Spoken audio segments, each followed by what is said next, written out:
Hej. Hej.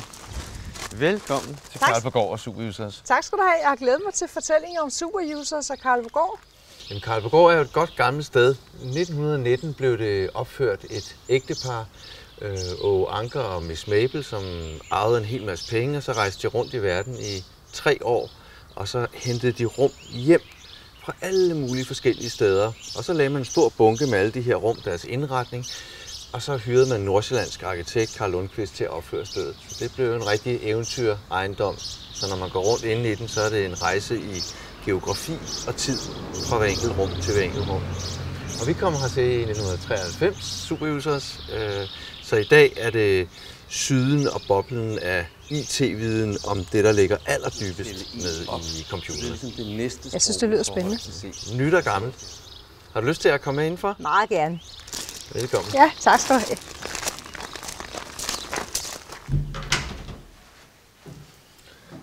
Og så er vi inde på gode gamle Karlsborgård. Her er vi i vores reception, og det er den gamle venetianske hall. Karlsborgård er jo en samling af rum fra hele verden, og her havde man en klassisk trappe, der gik op. Og så en del år senere, så var ægteparret igen ude at rejse, og så får de så øje i Venedig, i et palæ i Venedig, øje på rummet her. Og så lægger de guldbarrer på bordet, og så har de altså rummet med hjem til Danmark.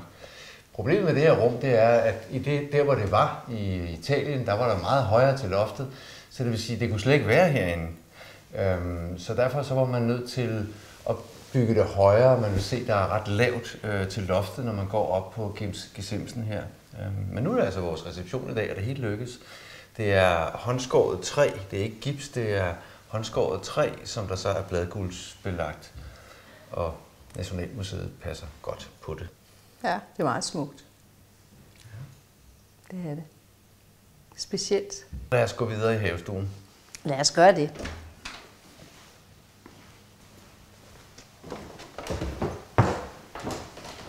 Wow. Og her er vi i Karlsborgårds havestue. Så i gamle dage så lå der et rigtig isbjørnetæppe. Og så var det herinde, man sad om aftenen og hyggede.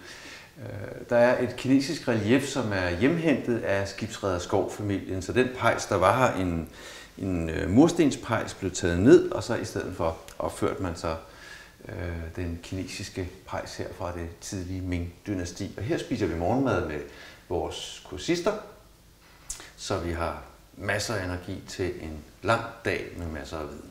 Ah, et eventyrligt rum. Ja. Meget smukt.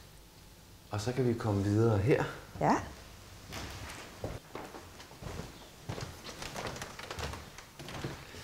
Og her er vi i det gamle herreværelse. Det er fra London, start 1800-tallet, og det er gyldenlæder, som der er oppe her.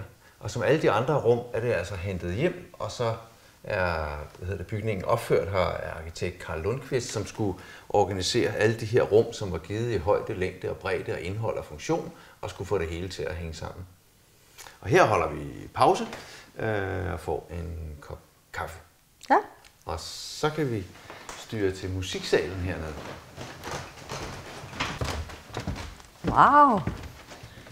Og så er vi her i den gamle musiksal.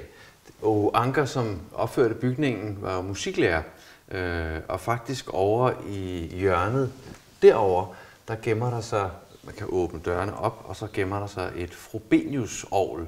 Og Frobenius, det er en dansk orgelproducent, som findes den dag i dag. Det er ganske skønt, det kan lade sig gøre stadigvæk. Og der er 3 af deres orgler, der er i privat eje, og resten af dem står rundt omkring i kirker. Så der er blevet danset herinde og spillet.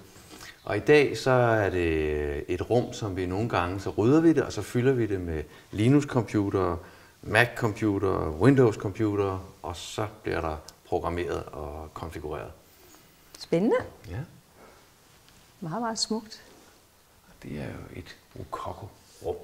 Ja. Den her idé med at blande nyt og gammelt holder vi meget af.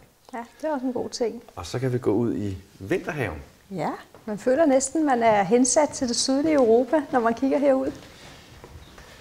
Vinterhaven her har en tradition om, at der altid har været citrontræ. som vi har herovre. Og så en gang om året, så samles man, og så spiser man citronkage af Vinterhavens citroner.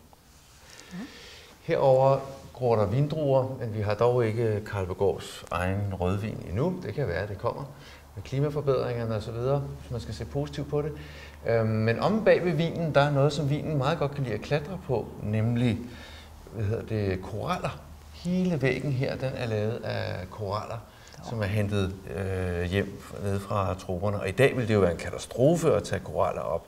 Vi skal huske, at vi er i 1919, og dengang der var der masser af koraller, så det var ligesom at plukke mælkebøtter i græsplænen og plukke koraller, så det måtte man godt dengang. Og vinen elsker jo at klatre op af de her koraller. Meget specielt. Ja. Hele konstruktionen her er jo lidt sjov. Vi havde en tømrer, da vi kom hertil, som det hele var jo afskrællet og sådan, så jeg tænkte, at det var pilrådent det hele. Og tømmeren kravlede op og begyndte ligesom, når bilen er til syn, at hakke i det hele og se, om træet er rådent. Og så kommer han ned fuldstændig forundret og siger, det er utroligt, der er intet råd i noget af træværket overhovedet. Og så viser det sig, at der løber sådan et varmerør helt øverst oppe. Og det gør, at det tager alt kondens herinde, så der er aldrig nogensinde kondens, og dermed bliver træet ikke fugtigt på den måde. Det var smart. Så det var bare at slive ned og male, og så kan det klare sig i 100 år til. Igen. Ja, sikkert. Og meget vigtigt, den vi har herovre, som jo er en passionsblomst, den kommer ud af en lille bitte urtepotte, som jeg købte, da jeg var 14 år, cyklede op til min farmor. Så var der sådan en jernring rundt, kender I ikke dem? Jo. Hvor der så sidder sådan en fint passionsblomster rundt. Og den havde jeg bag på cyklen, havde købt hos blomsterhandleren og gav til farmor. Og da farmor så ikke var mere, så fik jeg den, og så har jeg plantet den der. Og hvert år fylder den hele den væg der med passionsblomster. Det er 14,5 kroner. Ja, det er jo fantastisk, den har kunnet overleve alle de år. Ja, og det er hyggeligt, at den er der stadigvæk. Ja. Så farmors blomst lever.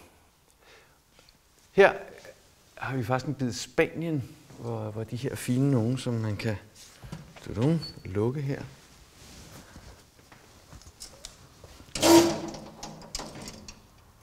De er smukke. Ja. Palmerne herude i Vinterhaven medbragt skibsreder Skovs søn fra Sydamerika. Så det betyder, at de er sådan cirka 70-80 år gamle. Så her kan man lære, hvor stor bliver sådan en palme på 70-80 år. Og den bliver altså stor, fordi den er oppe imod taget i Vinterhaven nu. Så om 50 år, så er der altså et seriøst problem, men det vil jeg overlade til næste generation at løse det. Og så lad os gå fra palmerne og ind i statsspisestuen.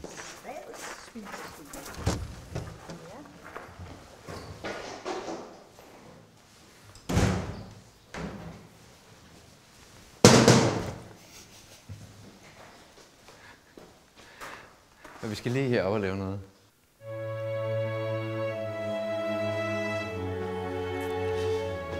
Ja, her i Karlsborgårds bibliotek kan man have brug for at tænke kloge tanker. Enrum er nogle gange godt til koncentration. Og så rydder man lige lidt ud, og så gør man sådan her. Det sidder godt fast, det er jo gammelt kram.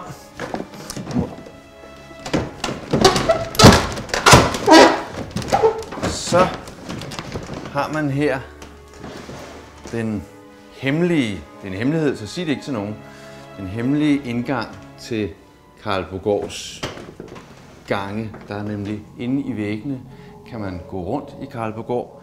Så nu vil jeg åbne den store låge.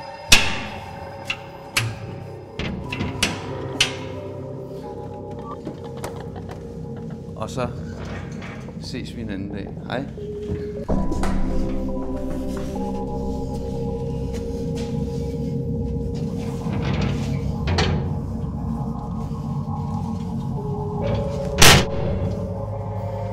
Hej hej.